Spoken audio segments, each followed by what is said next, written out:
And so today's topic is multitasking. I don't know if you guys are experts on it, but I will tell you there's a lot about multitasking in the press. Forbes writes about it.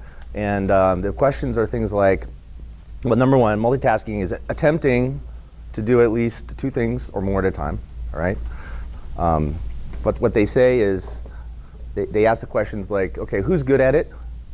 Can you really do it, right? Who's more natural at it than others? And you know, I don't know all the answers to those questions, but I do know two things. Number one is that there's someone in this room who thinks that she and her gender are better than all the guys. Guys, what do you say? Is she right? No? Yeah? Oh, she's probably right. Is that with all of the craziness that happens in the world today, in terms of all the distractions that we get, and combine that with multitasking, which kind of tends to get us off track sometimes, that even the best of us can develop a mild form of ADD, right? Which stands for attention deficit. That's a nice tie. That's a really nice tie, right? Something like when you think about a company, an organization, or a big company, and they're in multitasking mode, we're going to do a multitasking speed test. You guys are going to find out how good you are at multitasking. We're going to discuss it a little bit, do a little talk about what the experts say, do a quick application, and then I'll tell you actually what happened with that client. Okay, sound good? All right, my only request is you guys play full out, and have fun. Because who wants to be our volunteer? And one of those who raise your hand. Okay. I did it wrong. You did it wrong? Okay. All right, so who wants to be our volunteer? Okay, all right, here we go. What we're going to do is I'm going to ask you what your times were, and we're just going to write it down on the board here, okay?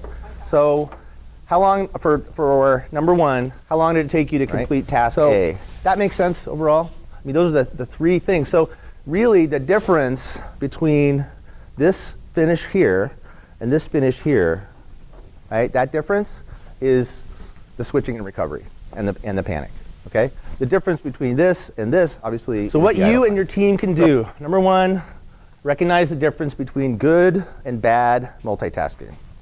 So I'm going to give you a little definition here for what good and bad is. Bad multitasking is multitasking where the quality or the speed of the number one task, the number one priority task, is somehow reduced. So this is what we do. We do this SOS to ROI thing. Productivity is central to that. This is how we do it. And guess what? Focused execution at the end. Once you decide what you need to do to improve your organization, then actually doing it is pretty tough, especially when you've got to worry about how you're changing the organization and the day-to-day. I hope you got something to benefit out of this. So thanks a lot. Thanks. So there's an opportunity, perhaps, but you know, one thing you mentioned is when you come in on the nights and weekends and do the work, there's a huge opportunity, because I've been in environments where you come in on a night and weekend, and it's you guys multitask all over the place.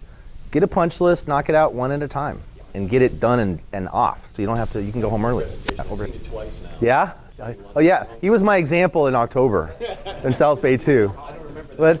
But he didn't have the tie. No. Yeah. Well, usually when I get called, there's an SOS. All right. And so they're not looking for checklists and process. They're looking for someone to think with and solve a problem. And usually, if it's a new client, they're using that as, they've really got a problem. And usually what they come in with isn't the real problem. After they trust me, after about a week, they'll tell me the real problem, and we'll go solve that, okay? But as we're solving that, we're revealing the organics of the organization. And we're starting to build, okay, what's really going on?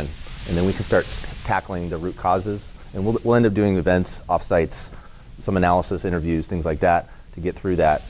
But that's how we typically When your brain gets that opportunity, it all of a sudden needs to resolve it, right? And if you don't give it that opportunity to be tempted, you don't need to worry about it. And guess what? Okay, I've just gotten 300 emails. Well, guess what? You weren't distracted 300 times either, okay? So does that help? Thanks, guys. Thanks, Jim. It was fun. Appreciate it. It was really fun. How do we follow that? Well, let's try it.